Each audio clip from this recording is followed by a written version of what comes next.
Siamo a Cison per la gara Speo Pibon, la disfida all'ultima gardea dei maestri dello Spiedo di Cison e dintorni.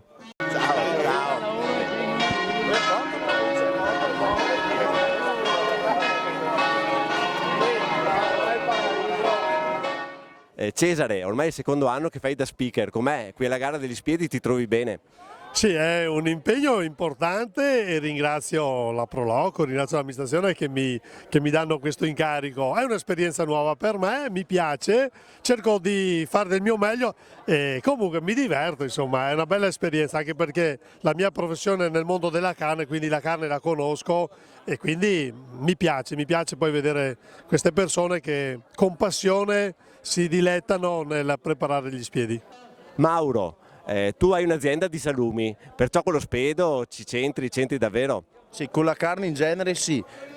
Devo riconoscere, è la quinta edizione, i ragazzi sono divisi per contrade, per gruppi. Allora, i più bravi sono invitati a partecipare, quindi qua c'è una forte tradizione sullo Spiedo, quindi è come partecipare al concorso Canoro a Sanremo, cioè per loro vivono molto su queste cose e quindi addirittura sono invitati dall'organizzazione a partecipare. Quest'anno è la prima volta che hanno accettato anche altri comuni vicino, c'è molta gelosia, c'è molto rivalità e molta competizione e questo è molto... 5 ore, sono qui da 5 ore che stanno cucinando, sono partiti a mezzogiorno, è partito il primo e si sono alternati a tempo cadenzato e adesso fra poco andremo con la giuria composta da altri 2 o 3 membri. Sì, un giornalista, altri 3 professionisti e Mauro Marina a degustare.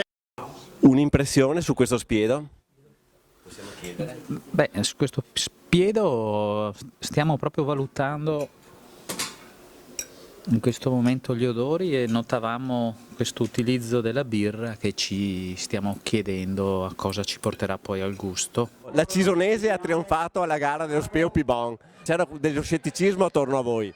È vero, perché io sono di Milano, perciò cucinare lo Spiedo a Cison, uno di Milano, preso un pochettino così, però ho avuto passione e voglia di imparare e quest'anno siamo riusciti nell'intento.